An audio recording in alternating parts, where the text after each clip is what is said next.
Hey, support me on Patreon and subscribe on YouTube right now. It's really important. Anyway, considering that rolling dice is going to make up fully half of everything you do in your game, how are you possibly supposed to make sure that every roll feels tailored to each character in a narrative way? Well, so it's pretty easy, actually. There are a lot of skills and abilities available to players to accomplish their goals, and most of them give the player a bonus or an advantage of some sort, but at most tables, almost any given player has some chance of rolling high and succeeding at something, as long as it's not something so specialized or so difficult that only a high-level specialist could possibly accomplish it. At lower levels, players doing simpler stuff have functionally the same chance of success at most things via dice rolls, but every player has an opportunity to increase their odds of specific things during character creation, where a character's build represents their progress in life up to that point. It's really easy to just think of all this stuff as just like numbers, you know, some big numbers and some little numbers, but every number here legitimately represents an aspect of the character's entire journey. A character sheet is a whole story if you really think about why the numbers are what they are. Why is this character very strong but not very wise or charismatic? Why do they know how to be sneaky but not intimidating? Why can they instinctively dodge stuff but they're not able to quickly refocus their thoughts? So, considering that and keeping it in mind, every roll is not just a random thing, it's the random factors happening during the moment combined with the character's personal experience, and it can be narrated as such using a really simple scale and a little help from your players. On a d20, we already know that the nat 20 is like the luckiest thing, you know, the stars align, everything goes as perfectly as it possibly can. At a lot of tables, it's a guaranteed success, but for those of us who like to temper expectations a little bit though, a nat 20 doesn't literally mean anything can happen. It just means that you get the best result you could reasonably expect to. And it's the same at the other end of the spectrum with a nat 1. If you're trying to haggle prices at a shop, a nat 1 doesn't mean you instantly die or all the prices double. It just generally means you fully fail to the extent you can fail. And that wording's important in both cases. So knowing that, check this chart out. Nat 1 is the unluckiest series of events possible. The world is working against you, and it's up to you to overcome that. 2 to 5 is a series of total bummer circumstances, maybe with a silver lining. 6 to 10 is pretty much normal conditions, but 1 or 2 things just aren't ideal. 11 to 15 is also pretty much normal conditions, but 1 or 2 things are kind of lucky. 16 to 19 is ideal conditions. A lot of things happen to line up really well. And 20 means just about everything goes exactly right and it's up to you to capitalize on it, or totally mess it up. Pretty simple. So let's go through a couple examples to show how the character's choices affect the dice rolls and how to make that feel like it really matters. So this video is not sponsored, but I did want to mention I could really use your help on Patreon. Full transparency, this year has been rough. I could use the support. I could really use the help. If you can't support on Patreon, that's fully good. Just subscribe to the YouTube channel. I promise I won't bother you. It doesn't cost you anything, but it helps me immensely. I can't even quantify how much it means to me if you sub on YouTube. It's huge. It means a lot. Anyway, our character, we're going to go with, let's say Jay right here. Jayra's trying to do a couple of things. She's just been in a shipwreck and washed ashore, but it's too late to start looking for the party, so she needs to forage or hunt for some kind of food, and she needs to build a shelter. In most games, these roles would just be made and not really explained or elaborated on. Maybe the DM would kind of paint the picture of the result a little, but ultimately there's no story involved. But let's do some rolls and see how narrating them makes a difference. We're going to go ahead and build our shelter first. Jayra's given a choice between athletics or survival because she can either just pile up as much material as possible as quickly as she can, or she can kind of use her wits and fashion something weatherproof out of just the most effective plants in the area. She's going to go with survival because she has a -1 in strength athletics and a +1 in wisdom survival. Wait, did you catch that? The player chooses for that reason. Jayra chooses because she's very small and she's never been very strong, but she's pretty sure she remembers some of the stuff that her friend Artis has taught her about camping. She's not proficient in either skill, but her wisdom is significantly better than her strength, and narrating that means that now she has a reason for it in character. She rolls a 13 +1 for a 14 total. We can call that a limited success. Jayra has succeeded, but in this case she succeeded mostly out of luck due to her dice roll, not due to her actual skill. So, narratively, Jayra begins searching for some of the fancy flexible branches she's seen artists use to make shelters before, but those particular trees are not native to this area, and she's not able to identify any similar plants. She does happen to find a fallen tree that's created a makeshift lean-to all on its own. So, after just a couple of minutes of dragging branches over one side to kind of shore it up a little bit, she's got a comfy space to rest. And just like that, We have a positive result that is clearly the result of luck and not skill, and it teaches us something about the character in this moment. Let's do it again. Next up, we're going to look for food. Jayra would like some meat, so she's going to attempt to hunt. A quick perception check. Ooh, 9 on the die, not the best. But with her +9 in perception, that's an 18, which is pretty killer. With a practiced eye, Jayra quickly hones in on a deer grazing about 100 yards away. She knows it'll be hard to hit it, and if she takes a shot at all, then everything around her will hear the snap of the crossbow. That's a lesson she learned on her first little outing. She knows she needs to sneak a bit closer. She knows she has to move quickly.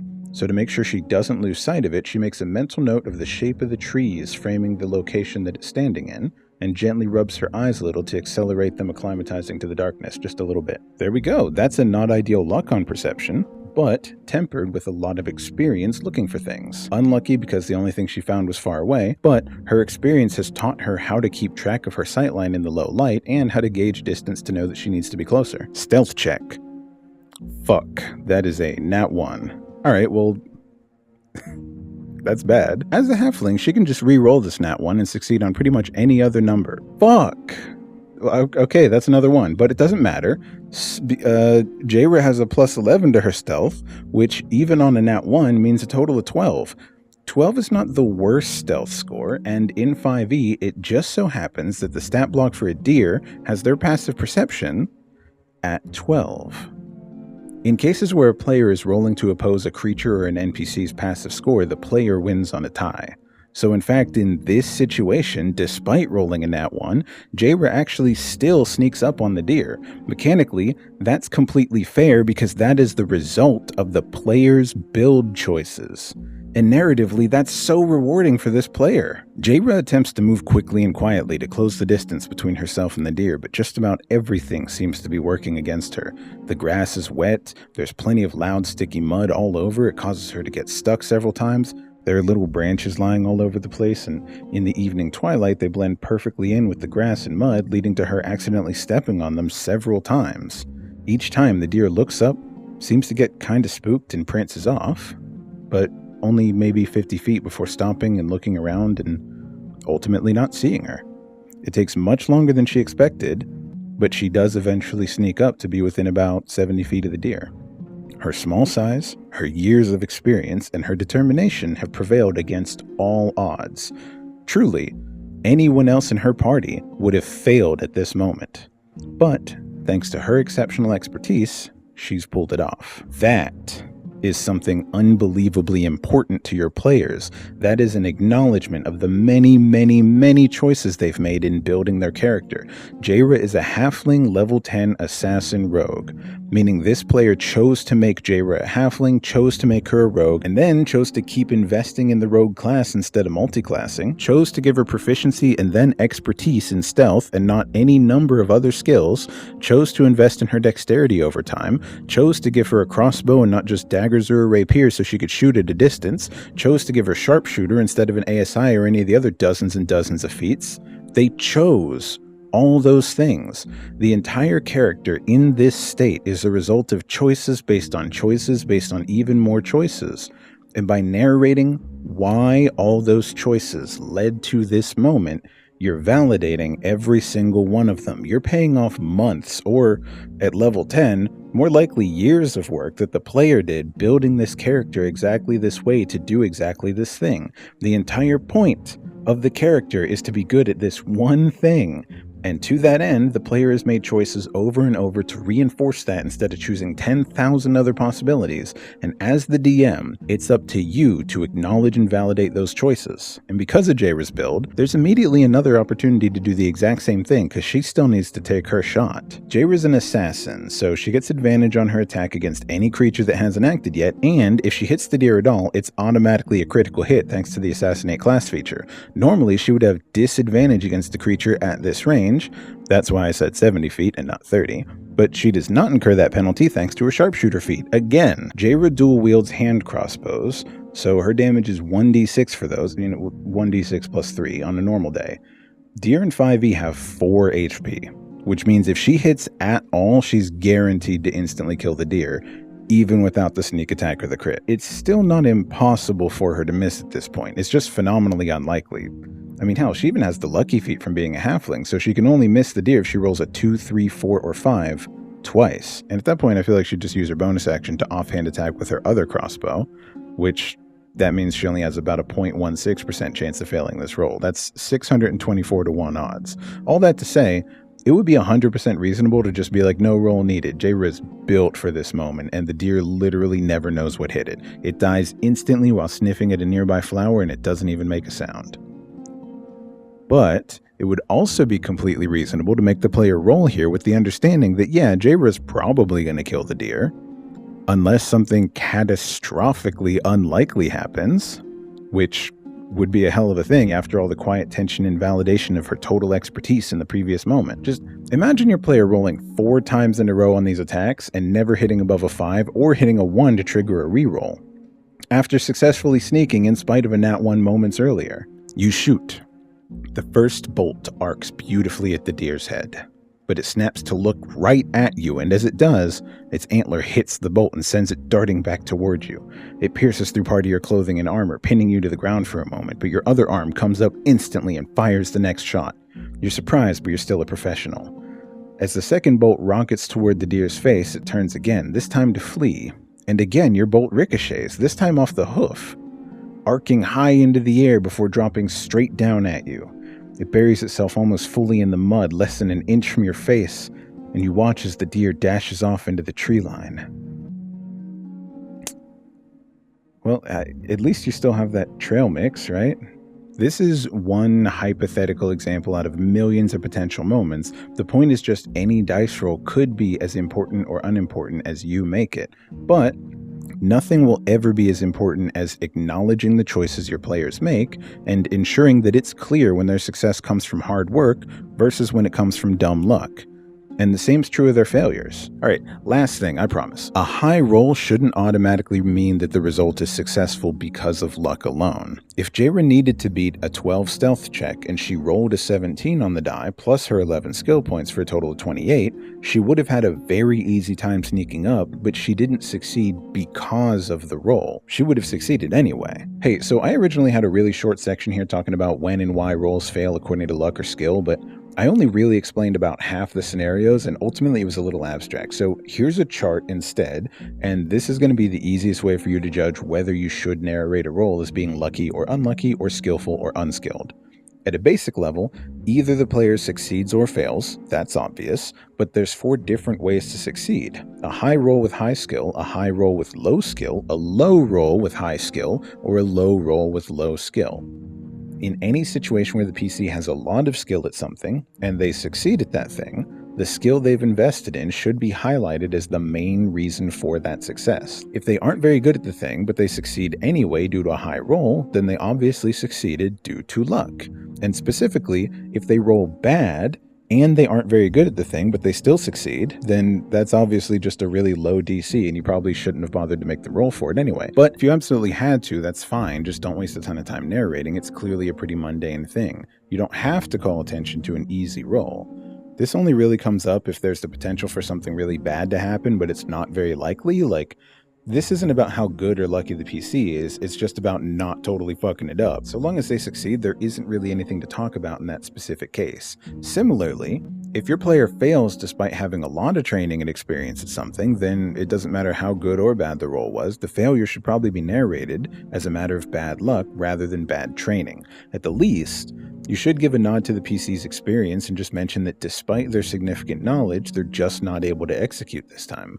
But maybe if the roll was pretty high and they just barely failed, then they came close, or maybe it opens a different opportunity or avoids some worse result that would have happened if a less trained character had failed. Like, if the assassin rogue misses a nigh impossible shot on a noble during a coronation, then maybe miraculously nobody notices the shot. Something that wouldn't be true if a less trained character took that shot. Because at the end of the day, this kind of roll isn't coming down to anything the player did wrong, and the narration should reflect that. Conversely, if a check is failed despite a high roll, then it is explicitly a matter of the PC lacking the training or talent or experience to capitalize on their good fortune. And that's a really good moment to further affirm your player's decisions, because your player doesn't just choose to invest in some abilities, they also choose not to invest in other ones. Meaning, whenever they fail a roll because they didn't invest in something, you should be calling attention to that and making it clear that the failure is caused by the character's lack of ability, not because of bad luck. And very obviously, if the PC fails a roll because they rolled bad and they have limited experience, that also probably was fully not worth narrating in much detail. That's not interesting because the outcome is obvious. Unless the outcome here has comedic potential. If it's funny, you should spend extra time describing it. That's just true in general. So yeah, basically, if they succeed with high skill, they succeed because of the high skill. If they succeed with the high roll, it's because of the high roll. If they fail in spite of their high skill, they fail because of bad luck. And if they have really low skill and they fail, regardless whether the roll is good, they fail because they aren't skilled enough. I really might do a whole video about why failure is the best part of your game though, because this range in particular